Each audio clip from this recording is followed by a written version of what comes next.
On va continuer notre série sur la Genèse. Donc on est dans Genèse 3 aujourd'hui, c'est juste après Genèse 1 et 2, sans scoop. Donc on a dit Dieu crée un monde fini, un monde magnifique, un monde parfait pour nous accueillir, pour accueillir l'homme et la femme. Il crée l'homme et la femme à son image, dans une complémentarité parfaite.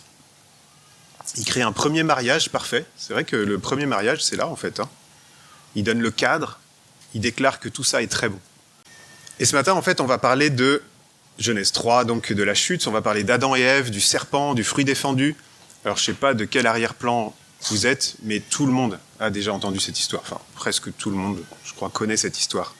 Mais ce qu'on va découvrir ce matin, j'espère, c'est à quel point cette histoire explique le monde d'aujourd'hui. Alors, il suffit de regarder les infos et vraiment, on peut se demander pourquoi tant de cruauté ? Pourquoi tant de guerres ? Pourquoi tant d'attentats ? Pourquoi des innocents massacrés ? En 2024, dans le monde, il y a eu 223 000 personnes qui ont été tuées dans les conflits armés, dans les guerres, et ce chiffre est en hausse. Mais il y a eu encore plus de bébés tués chaque année en France par avortement. 243 000, juste en France. La première cause de mortalité en France, c'est le cancer, cause officielle. C'est 157 000 personnes par an. Donc il y a plus de bébés tués chaque année en France par avortement que de cancer, donc que la première cause de mort en France, il y a même 55% de plus. Ça veut dire qu'aujourd'hui en France, l'endroit le plus dangereux, c'est le ventre de votre maman. Alors je sais que les situations sont complexes, c'est pas pour condamner tous ces cas-là qui ont pu arriver. Il y a des situations exceptionnelles. Mais là c'est quand même pas juste exceptionnel. Il y a quelque chose qui se passe. Comment on en est arrivé là, à ce point-là ? Pourquoi tant de déviance sexuelle dans le monde ? Pourquoi la prostitution ? Pourquoi le viol ? Pourquoi une telle rivalité entre les hommes et les femmes, dans les relations, dans le travail ? Pourquoi les pires violences sont commises là où, à l'endroit même où il devrait y avoir le plus de sécurité ? Pourquoi les gens aujourd'hui sont tellement intoxiqués par l'argent, par le pouvoir, par l'orgueil ? Et même pourquoi il faut constamment apprendre à un enfant à obéir et on n'a jamais besoin de lui apprendre à se rebeller ? Et bien tout ça c'est vrai parce qu'on a attrapé une maladie qui s'appelle le péché, le mal. C'est le problème fondamental des humains. Autour de nous, on peut pointer les doigts, mais aussi en nous. Et ce matin on va voir comment c'est arrivé, comment tout a commencé. Et on va avoir 3 points, c'est relativement simple. Je vais basiquement suivre le texte. L'histoire est tellement riche et tellement cohérente qu'il n'y a pas besoin d'inventer des choses. Donc on va voir le discours trompeur qui provoque la tentation. Comment ensuite la tentation provoque le péché. Et on va s'arrêter quand le péché provoque la peur et la honte. On fera la suite la prochaine fois, on n'aura pas le temps de faire tout le chapitre. Mais avant de lire le discours trompeur, juste avant de lire ce discours, on va essayer de juste dire c'est quoi ce serpent qui parle. Parce que ça commence par un serpent qui parle, c'est un peu bizarre. Et derrière ce serpent, ce qu'il faut voir, c'est que c'est Satan, en fait, qui prend un aspect physique pour agir. Et Satan, qu'est-ce qu'il fait là ? Tout était parfait jusque-là. Donc Satan, en fait, il arrive entre la fin de Genèse 2 et le début de Genèse 3.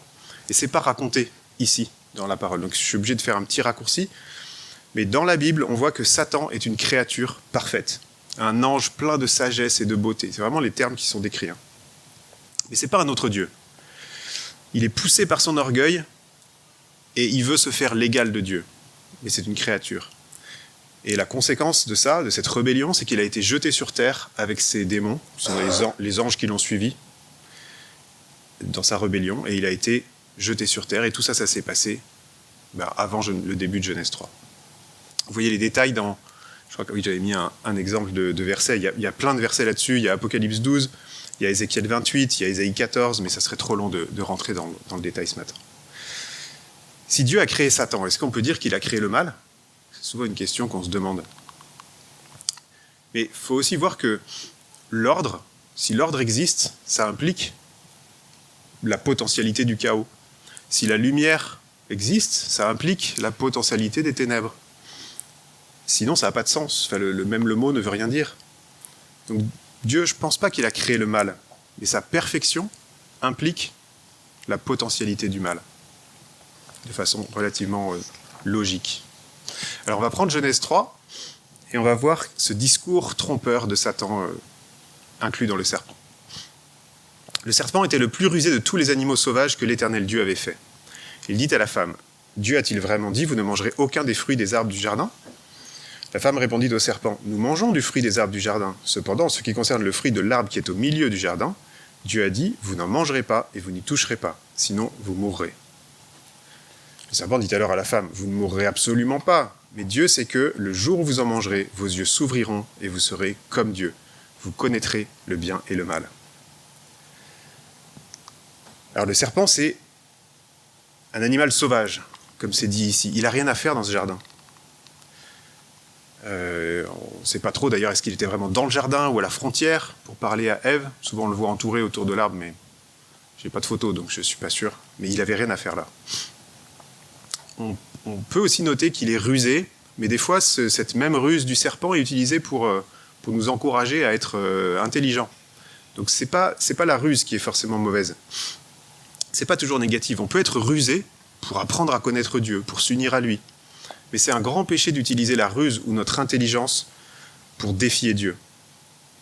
L'intelligence, d'ailleurs, elle permet de se poser des bonnes questions qui nous font réfléchir, des questions, d'ailleurs, qui peuvent même nous aider à nous repentir, à changer d'avis.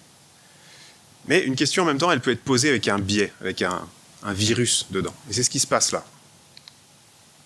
Satan, il utilise une stratégie qui va insinuer le doute. Regardez sa question. Dieu a-t-il vraiment dit, vous ne mangerez aucun des arbres du jardin, des fruits des arbres du jardin? Est-ce que vous voyez le virus? Il implante un doute ici. Et pour voir le virus, c'est qu'il faut savoir qu'est-ce que Dieu avait dit. Et c'est Genèse 2, verset 16. L'Éternel Dieu donna cet ordre à l'homme.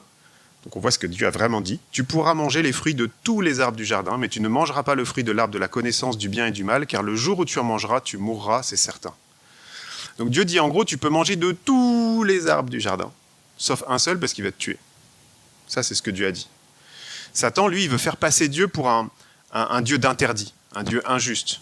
Il a vraiment dit ça, que tu ne pourras rien manger? Il veut le faire passer pour un Dieu qui veut te priver de tout ce qui est bon pour toi. D'ailleurs, souvent, les athées vont te dire « j'aime pas la religion » ou « j'aime pas la religion chrétienne » parce que c'est que des interdits. C'est que pour nous empêcher de faire des choses. C'est exactement ce que Satan dit ici. Et c'est tellement gros. Ils sont dans un jardin magnifique, tout est génial. C'est tellement gros que Ève, il faut qu'elle défende Dieu, quoi. Elle ne peut pas laisser les choses comme ça. Donc Ève, qu'est-ce qu'elle fait? Elle va défendre Dieu. Elle répond au serpent, nous mangeons des fruits des arbres du jardin. Cependant, en ce qui concerne le fruit de l'arbre qui est au milieu du jardin, Dieu a dit, vous n'en mangerez pas et vous n'y toucherez pas, sinon vous mourrez. Alors il y a un petit détail, il faut être attentif. Elle dit qu'il est au milieu du jardin. Mais selon Dieu, c'est pas celui-là qui est au milieu du jardin. C'est l'arbre de la vie qui est au milieu du jardin. C'est ce qu'on voit en Genèse 2. Donc pour Ève, tout d'un coup, cet arbre de la connaissance du bien et du mal, tout d'un coup, il est au centre de son attention. C'est cet arbre-là qui devient important, parce qu'il lui a fait un focus sur ce qui était interdit. D'ailleurs, c'est quoi cet arbre de la connaissance du bien et du mal? On le voit souvent en fait comme le fait de décider pour soi-même ce qui est bien et ce qui est mal.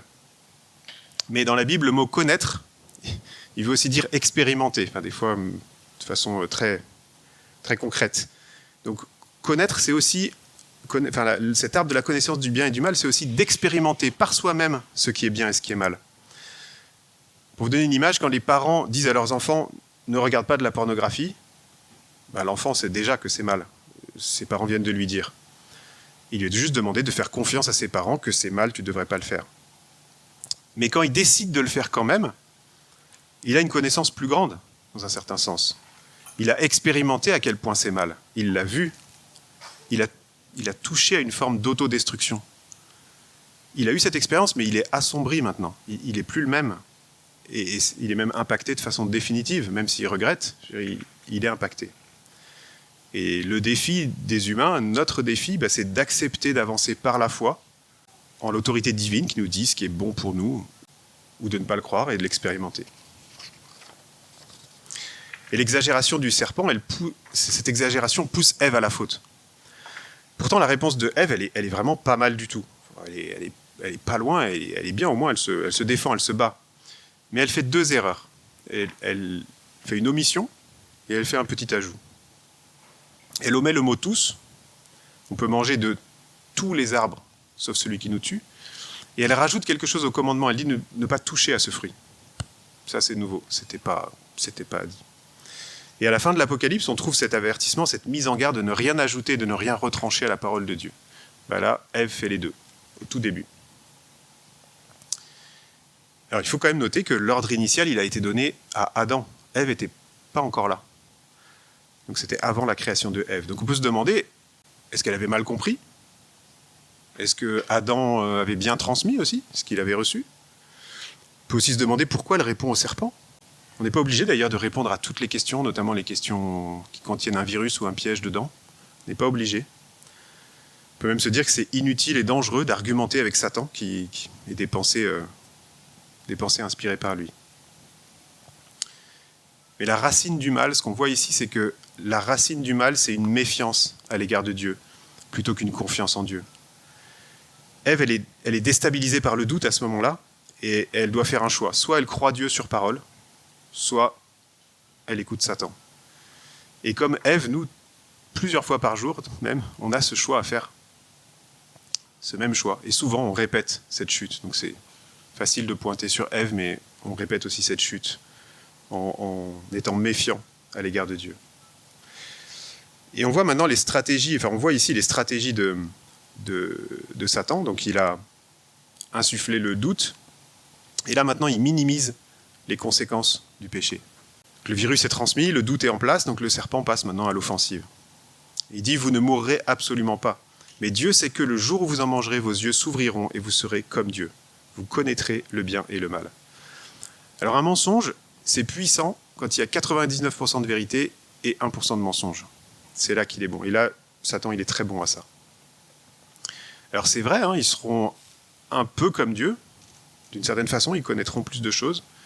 C'est vrai aussi, ils ne sont pas morts immédiatement, mais quelque part, Satan leur propose de se couper de leur source en Dieu, et du coup d'être leur propre source. Mais c'est comme pour une plante, si on disait, je coupe ta racine, la plante, c'est sûr, la rose, elle n'est pas instantanément, elle ne s'écroule pas, mais elle n'a plus sa racine. Donc le processus de mort est déjà enclenché, il est là, parce que la racine est coupée. Et c'est un peu ce qui se passe ici. Dans ce même verset, d'ailleurs, on voit la stratégie numéro 3, qui est de faire de fausses promesses alléchantes. Satan, il veut faire croire que le péché apporte des bonnes choses, plus facilement. L'interdit, c'est juste une tactique de Dieu, parce qu'il veut t'empêcher d'aller trop haut, il veut t'empêcher d'avoir une belle vie. Les fausses religions ou l'athéisme veulent te faire croire que tu rates le meilleur avec tes croyances. Tu es un agent libre, moral, tu peux décider pour toi-même de ce qui est juste et ce qui est bon pour toi. Tu peux croire ce que tu veux du moment que ça te fait du bien. Satan, en fait, leur promet quelque chose qu'ils ont déjà, puisqu'ils sont créés à l'image de Dieu, et il dit, tu seras comme Dieu, mais il n'y a pas de promesse, en fait. Ils sont déjà à l'image de Dieu. Il leur propose juste d'y aller différemment, plus vite peut-être, plus haut, mieux, parce que Dieu te prive. Et ces mêmes stratégies, elles sont utilisées encore aujourd'hui pour nous faire reproduire la chute. Insinuer le doute sur la bonté de Dieu, minimiser les conséquences du péché, et faire des fausses promesses alléchantes qui vont se révéler très décevantes pour nous. Alors voilà, ça c'était le discours trompeur qui provoque la tentation. Et maintenant on va voir comment la tentation provoque le péché, c'est au verset 6. La femme vit que l'arbre était porteur de fruits bons à manger, agréable à regarder et précieux pour ouvrir l'intelligence. Elle prit de son fruit et en mangea. Et là, Satan disparaît. On est tout seul avec les pensées de Ève, on est dans sa tête. Et le raisonnement de Ève, il est faussé. Elle ne voit plus que les effets positifs et immédiats pour elle de prendre ce fruit. La tentation, elle vient toujours d'un de ces trois aspects, ou des fois les trois en même temps. L'appétit, la tentation des yeux et l'orgueil. L'appétit, le fruit semble délicieux. Et on est tenté à ce moment-là de redéfinir ce qui est bon. Ça doit l'air vraiment bon. La tentation des yeux, le fruit attire notre regard. On est tenté de redéfinir ce qui est beau. Ça a l'air vraiment beau. Et l'orgueil, le fruit semble utile pour ouvrir l'intelligence, pour avoir quelque chose de plus, de mieux. Et là, on est tenté de redéfinir ce qui est vrai. Et le beau, le bon et le vrai, c'est des choses très bonnes à rechercher. Mais ce qui est mauvais, c'est de les chercher en dehors de Dieu, dans une fausse réalité, dans une fausse proposition. J'ai pas lu la fin du verset tout à l'heure. Elle en donna aussi à son mari qui était avec elle, et il en mangea. Ah, les bras m'en tombent. on découvre qu'Adam était juste là, à côté. Pourquoi il n'a pas chassé le serpent? Pourquoi il n'a pas protégé sa femme? Pourquoi il la laisse seule sans l'aider? Parce que lui, il n'a vraiment rien dit. Les mecs, des fois, je me dis, mais où est-ce qu'on est, en fait, dans ces situations? Adam, il résiste pas du tout. Ève, au moins, elle a essayé. Au moins, elle résiste au serpent. D'ailleurs, plus loin, on voit que Dieu reproche à Adam d'avoir écouté sa femme plutôt que le commandement de Dieu. Alors Adam, il cherchait peut-être à éviter le conflit, je ne sais pas, avec sa femme. Peut-être qu'on peut se dire que le premier péché, c'est de se taire. En tout cas, il devait être un vis-à-vis l'un pour l'autre. Il devait y avoir un dialogue, un côte à côte. Quand on dit Ève a été tirée de la côte d'Adam, je ne sais pas s'il faut vraiment le voir comme un morceau d'os qui est retiré, mais en tout cas, c'est ni de la tête ni des pieds, c'est d'égal, c'est de côté. Et bien là, pas de dialogue, pas de vis-à-vis. Il n'y a rien eu, il ne s'est rien passé. Le silence. D'ailleurs, d'après la Bible, donc dans Romains 5, verset 12, c'est Ève qui a été tentée, mais c'est Adam qui est responsable d'avoir péché. Romains 5, 12, on voit par un seul homme le péché est entré dans le monde, même sur ceux qui n'avaient pas péché par une faute semblable à celle d'Adam. Adam a été créé le premier, Dieu le considère comme responsable de sa famille. 1 Timothée 2,4 nous dit que Ève a été trompée, mais Adam, lui, il a péché volontairement. Il y a un commentateur qui a dit « Ève a péché parce qu'elle a été trompée, Adam, lui, a péché les yeux ouverts. » C'est pour ça qu'il est pointé. Alors certains ont utilisé Genèse 3 pour accuser la femme d'être la cause du péché dans le monde, et ça a constitué d'ailleurs un argument pour les dominer abusivement. Mais c'est juste un mensonge odieux qui reflète exactement les justifications d'Adam, qui après va dire « c'est la femme que tu m'as donnée en plus, qui m'a fait pécher, c'est pas ma faute ». Alors on a vu le discours trompeur qui provoque la tentation qui provoque le péché, et maintenant le péché crée la peur de Dieu, la honte et le besoin de se cacher des uns des autres. Donc ça c'est la suite, je reprends donc au verset 7. Leurs yeux à tous les deux s'ouvrirent et ils prirent conscience qu'ils étaient nus. Ils attachèrent des feuilles de figuier ensemble et s'en firent des ceintures.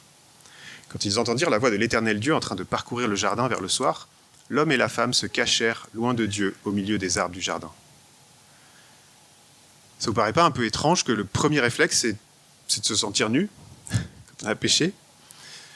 Mais c'est peut-être assez logique, parce que dès qu'on a péché, c'est la fin de l'innocence. Quand on existe ensemble, dans un but commun, que Dieu a défini lui-même, on est bien.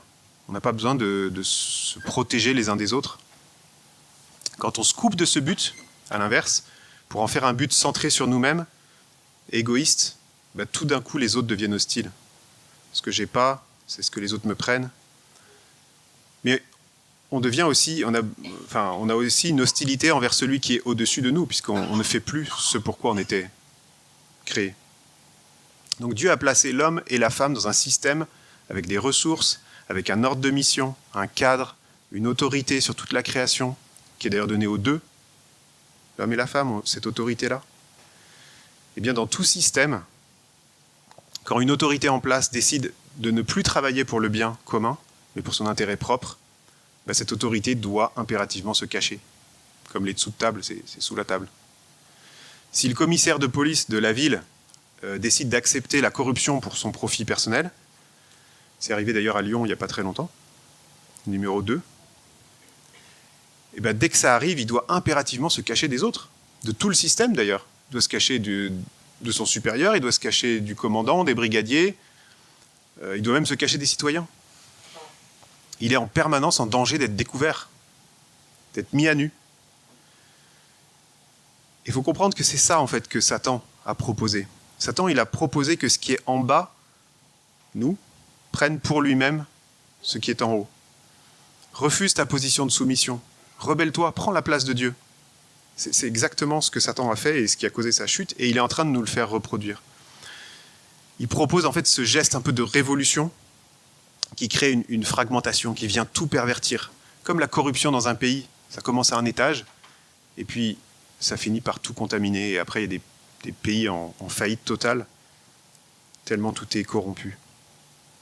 Mais dès lors que Satan a réussi à faire ça, la dévolution en fait est en marche. Le processus de mort, de fragmentation, la mort c'est quoi? C'est quand les cellules sont divisées, Diable, ça vient de division. On est divisé entre nous, nos cellules sont divisées et ça finit dans la poussière. Alors on a été créés, nous, pour vivre la communion, l'amour et la gloire, et dans la gloire de Dieu, mais la chute nous a privés de tout ça à la fois, d'un coup. La gloire de Dieu, elle devient dangereuse. C'est pour ça qu'on se cache. La gloire du Dieu infini et parfait, elle nous percute et elle menace de nous détruire, parce qu'on n'a pas notre place dans quelque chose de parfait, vu que nous, on est imparfait. Alors, c'est un peu abstrait, donc j'ai essayé de vous trouver un exemple dans le monde sportif qui nous aide à comprendre la chute. Vous allez voir, c'est rigolo. Enfin, c'est pas rigolo pour elle, mais pour nous. Et je trouve que l'image est belle. En fait, est belle, elle fait bien comprendre. En fait, c'est Rachel Goon, donc son nom de scène, c'est Ray Goon. Rachel, elle a représenté l'Australie au JO de Paris en 2024, c'était du breakdance. Donc, elle a représenté son pays, l'Australie. Elle a obtenu un score jamais vu, c'est-à-dire 0 sur 54. Il y a 54 points. Vous connaissez peut-être rien au breakdance, il y a 3 rounds, les gens s'affrontent comme ça en battle. Il y a 3 juges par critère et il y a 6 critères, ça fait 54. Dans les critères, il y a des choses comme la créativité, la personnalité, la musicalité, voilà. Puis il y a des choses plus techniques. Et bien sur tout ça, elle a obtenu 0 sur 54. Question, qu'est-ce qu'elle faisait au JO ? On peut se demander. Comment le comité olympique australien l'a choisie, elle ? Comment ça s'est passé ? Alors, il y a tout un débat autour de ça, évidemment. Mais en fait, son mari était président de l'organisation du breakdance en Australie et ça a forcément dû jouer à un moment ou à un autre. Peut-être qu'une amie intime lui a dit « Rachel, tu sais, tu as une belle carrière, tu es prof à l'université, tu transmets ta passion à tes élèves pour la culture, la danse, la musique, tu inspires nos jeunes. Franchement, c'est génial, mais ne va pas au JO. C'est pas pour toi. Tu vas ruiner ta carrière, enfin, c'est pas ta place. » Et peut-être qu'elle a entendu une petite voix qui lui a dit « Ton amie, elle est jalouse de ta réussite. Tu mérites d'aller dans la cour des grands. Ta carrière va prendre un bond, tu vas être enfin reconnu à ta juste valeur. Même si tu gagnes pas, c'est pas grave, tu y vas au moins. » Et comme Adam et Ève, en fait, elle a été tentée d'obtenir quelque chose, une chose pour laquelle elle n'était pas prête. Elle n'a pas reçu d'en haut le privilège de participer au JO. Elle l'a reçu de façon illégitime, un peu comme un raccourci. Elle a pris c'est comme le fruit qui est pris pour soi-même, par soi-même, plutôt que de ce que Dieu nous a donné. Quelque part, c'est comme entrer dans la présence de Dieu, entrer dans le Saint des Saints, mais sans respecter les conditions pour le faire. Et vous savez que le Saint des Saints, si on rentre sans respecter les conditions, on ne ressort pas. Et bien le breakdance, même si c'est que du breakdance, ça a une réalité. Ça existe concrètement. Il y a des critères objectifs. Il y a une valeur du breakdance. Il y a une forme de gloire, la gloire du breakdance. Et bien Rachel, elle a vu la gloire du breakdance de tout près, et puis elle a été détruite. Elle s'est fait détruire par la gloire du breakdance. Parce qu'elle était à un endroit où elle n'aurait pas dû être. Et ça a été vraiment très très dur pour elle. Je veux pas... D'ailleurs, elle a arrêté sa carrière, elle a arrêté beaucoup de choses. Mais elle a aussi commencé à blâmer les autres, à se plaindre, à dire « arrêtez de m'attaquer, de me tourner en ridicule ». Elle a avoué qu'elle savait qu'elle n'était pas au niveau. Elle se doutait bien qu'elle n'était pas au niveau. Mais elle a accusé « mais c'est eux qui m'ont proposé, en fait. Moi, j'ai juste dit oui, ils m'ont proposé d'aller au JO, j'ai dit oui. » Comme Adam qui accuse Ève ou Ève qui accuse le serpent. On m'a proposé et je dis oui. Donc je pense que si on comprend l'histoire de Rachel, on comprend l'histoire de la chute. L'histoire de toutes nos chutes, d'ailleurs. C'est une belle illustration, je pense, de la peur qu'on ressent devant la gloire d'un Dieu parfait. Une gloire, en tout cas, trop grande pour nous. Et quand on a peur, on se cache. Avec quoi ? Ce qu'on a sous la main, des feuilles de figuier. Alors eux, ils avaient peut-être fait un truc basique. Les feuilles de figuier, je dirais que c'est les efforts humains pour cacher nos fautes. Alors, on peut rajouter des tonnes de feuilles, on peut même se faire un bel habit avec, en feuilles de figuier, mais ça ne marche pas. Ça ne marche pas. Même si tu te fais un bel habit, ça ne marche pas. Et donc la prochaine fois, on verra toutes les conséquences de la chute d'Adam et Ève, mais je peux spoiler un tout petit peu, la toute première chose qui vient après la chute, c'est Dieu qui les cherche, alors qu'eux se cachent. Le soir même de la chute, imaginez le soir même de la chute, Dieu se promène dans le jardin, il vient à leur rencontre, il pose des questions. Qu'est-ce que tu as fait? Qu'est-ce qu'il veut faire? Il veut provoquer la repentance. Il veut que l'homme et la femme reviennent à lui. Et d'ailleurs, avant la fin du chapitre, on voit que la solution est déjà annoncée. Le fait que Jésus sera crucifié pour nos péchés, c'est déjà annoncé. Genèse 3 à la fin, on le verra la prochaine fois. Donc si tu ne connais pas Jésus personnellement, aujourd'hui que tu es là, cherche pas à te faire un beau costume avec des feuilles de figuier ou des belles excuses. Le danger de te faire percuter par la gloire de Dieu, il est réel. Et aujourd'hui, c'est encore un jour de grâce où Dieu se promène dans le jardin, te cherche, t'appelle, te tend la main. Il veut te donner l'opportunité de reconnaître tes fautes et de ne pas te faire détruire par cette gloire.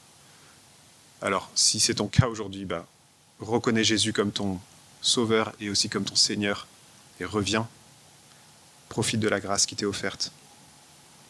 Si tu es déjà disciple de Jésus, rappelle-toi des stratégies de Satan. C'est les mêmes depuis 2000 ans. Elles n'ont pas changé et on est très facilement pris par ces mêmes choses. Par exemple, Satan insinue le doute sur la parole de Dieu avec le « Dieu a-t-il vraiment dit ?» Puis vous mettez ce que vous voulez derrière. Donc attention, ne croyons pas n'importe qui, ne croyons pas n'importe quoi, des doctrines soi-disant nouvelles ou des doctrines soi-disant oubliées que personne n'a jamais compris jusqu'à aujourd'hui.